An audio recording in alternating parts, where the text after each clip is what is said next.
जन स्वराज पार्टी के सदर विधानसभा से भावी प्रत्याशी सह जिले के सुप्रसिद्ध चिकित्सक डॉक्टर उमेश कुमार सिंह ने सभी जिले वासियों साथ साथ सदर विधानसभा के सभी जनता को नवरात्रा की हार्दिक शुभकामनाएं दी और पार्टी की 5 प्राथमिकताएं को लेकर पत्रकारों को संबोधित भी किया।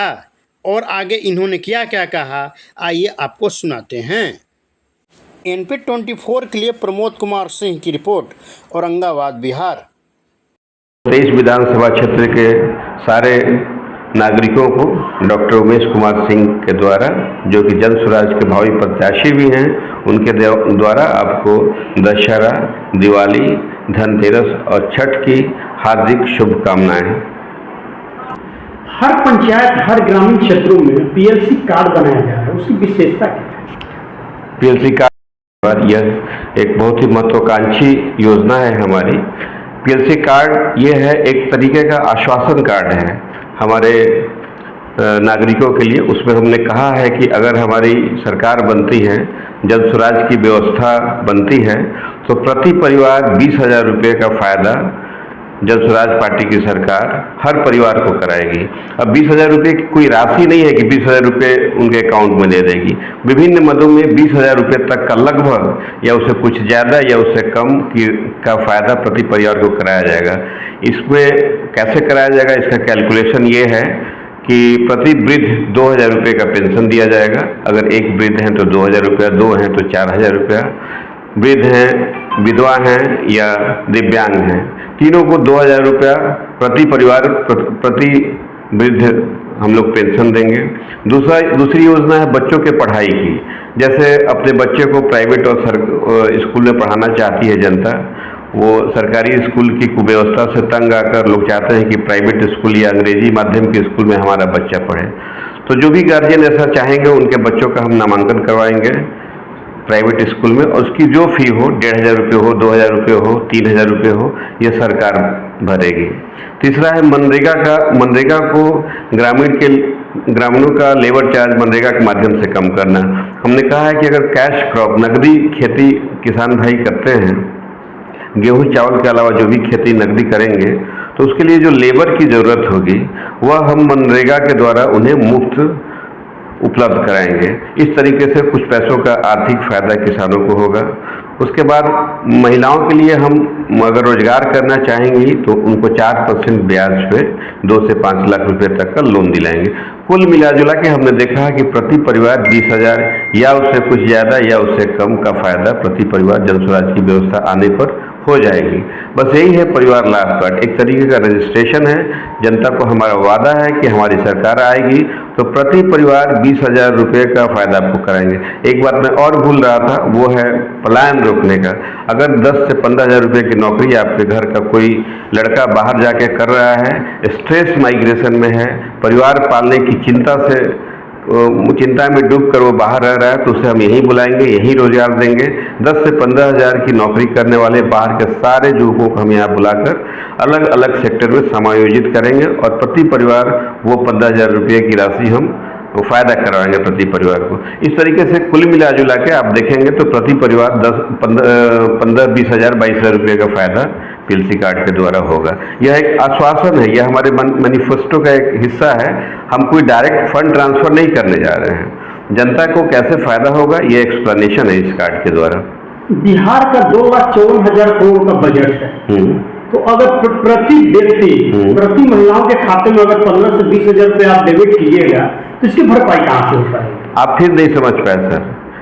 किसी भी परिवार के खाते में पैसा हम नहीं डालेंगे।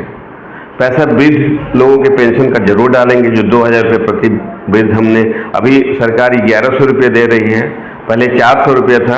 हमारा बहुत प्रयास और संघर्ष करने के बाद नीतीश जी ने 1,100 रुपये की घोषणा की है, लेकिन यह भी पर्याप्त नहीं है।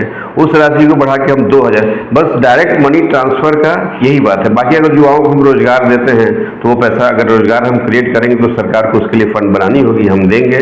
जो स्कूलों का खर्च है प्रति व्यक्ति, आज के अभी के दौर में भी आप नहीं समझते, इस रिकॉर्ड को प्रशांत जी हमेशा बताते हैं कि प्रति बच्चा सरकार का 864 रुपया खर्च होता है।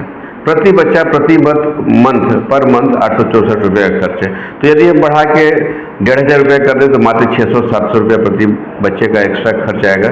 ऐसा नहीं है कि उस बजट में ये समायोजित नहीं हो सकता है। हमारी योजना उस बजट को ध्यान में रख के ही बनाई गई है। हम हवाई बातें राजद की तरह नहीं करते हैं कि सभी महिलाओं को 2,500 रुपया दे देंगे। कैसे दे देंगे भाई, उतना बजट ही नहीं है हमारा। एक तरफ एनडीए और केंद्र की सरकार दोनों ने मिलकर 2 दिन पहले महिलाओं के खाते में 10-10 हजार रुपये देने का प्रावधान किया और काम के देखते हुए अगर वृद्धि होती है तो उनको 2 लाख और रुपये दिए जाएंगे। इस बात पर आप क्या अपना प्रतिक्रिया देंगे? यह बौखलाहट में उठाया गया एनडीए के द्वारा एक कदम है अपने वोट बैंक को संरक्षित करने के लिए। नीतीश जी जान चुके हैं कि अब फिजाओं में बदलाव की बयार है। अब नीतीश कुमार के लिए बिहार में कोई जगह नहीं है। अपनी सत्ता को पूर्ववत बचाने के लिए नीतीश कुमार, और भाजपा भी जानती है कि अगर बिहार से नीतीश कुमार हटे तो केंद्र में अपना सरकार चलाना उनके लिए थोड़ा मुश्किल हो सकता है। इसलिए दोनों ने मिलकर एक तरीके का जनता का वोट खरीदने के लिए 10-10 हज़ार रुपये की राशि डाली है। यह कोई लोन की राशि में नहीं मानता, क्योंकि इसके लिए न कोई उस तरीके का न कोई योजना बनाया गया, न कोई आवेदन लिया गया और न ही कुछ जनता से फॉर्मेलिटी कराएगी। सीधे खाते में 10 हज़ार रुपये का ट्रांसफर किया जा रहा है। एक तरीके का जनता को दिया जाने वाले घूस है। टैक्स जमा करने वाले लोगों का पैसा वोट खरीदने के लिए दूसरे लोगों को दिया जा रहा है और कुछ नहीं है। नीरा बकवास है। इसे किसी को भी बाद में 2 लाख रुपये का मिलेगा और रोजगार करने के लिए इसकी कोई गारंटी नहीं है। और 10 हज़ार रुपये से कौन सा रोजगार हो जाएगा? माननीय नीतीश जी हैं हमारे मुख्यमंत्री या माननीय प्रधानमंत्री जी अगर बता दें तो हम लोग उनकी इस योजना को थोड़ा पॉजिटिव तरीके से लें। मुझे नहीं लगता कि 10 हज़ार रुपये की राशि में कोई बिजनेस आज के डेट में किया जा सकता है। क्या आने वाले विधानसभा में जन सुराज किंग मेकर के रूप में तो उभर कर नहीं रह जाएगी? हमारा प्रयास किंग बनने का है। हम किंग मेकर बनने की प्रक्रिया में नहीं जाना चाहते हैं। इसलिए आप देखेंगे कि सारे प्रत्याशी दिन रात एक किए हुए हैं। प्रशांत जी तो खुद ही 3 साल से दिन रात एक करके मेहनत कर रहे हैं। हम बनेंगे तो जनता के सेवक है, किंग नहीं बनेंगे, लेकिन हम चाहेंगे कि जनता हमें इस परिस्थिति में इतनी ऊंचाई दे कि हम उनकी सेवा के लायक बन सकें। जनसुराज की 5 प्राथमिकताएं जमीनी धरातल तक दिखने को मिलेंगी चुनाव बाद? बिल्कुल सत्ता में आते लौटते हैं बिल्कुल धरातल तक देखने को मिलेंगी और जनता को हमारा वादा है, आश्वासन नहीं वादा है कि ये धरातल तक योजनाएं जाएंगी। अगर नहीं जाती हैं तो हम लोग जन स्वराज पार्टी आपसे 5 साल के बाद वोट मांगने के लिए नहीं आएगी, आपको वोट देने का आग्रह नहीं करेगी। हमें भी उसी तरीके से बदल दीजिए जिस तरीके से आज काम नहीं करने वाली सरकार को बदलने का हम लोग आग्रह कर रहे हैं। आपकी 5 प्राथमिकताएं में शिक्षा और पलायन और रोजगार के क्षेत्र में ज्यादा फोकस किए जा रहे हैं, तो उस फोकस पे आप क्या कहना चाहेंगे?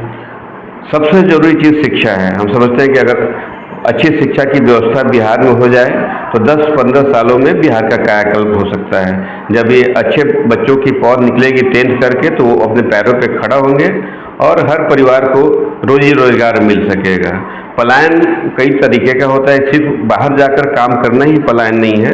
मैं आपको ये बता दूं कि पूंजी का पलायन बहुत महत्वपूर्ण है। हमारे CD रेशियो की बात करते हैं प्रणीता प्रशांत जी, हमारे बिहार में CD रेशियो 40% का है, यानी 100 रुपया कोई बिहारी जमा करता है तो सिर्फ 40 रुपया का लोन इस बिहार को दिया जाता है।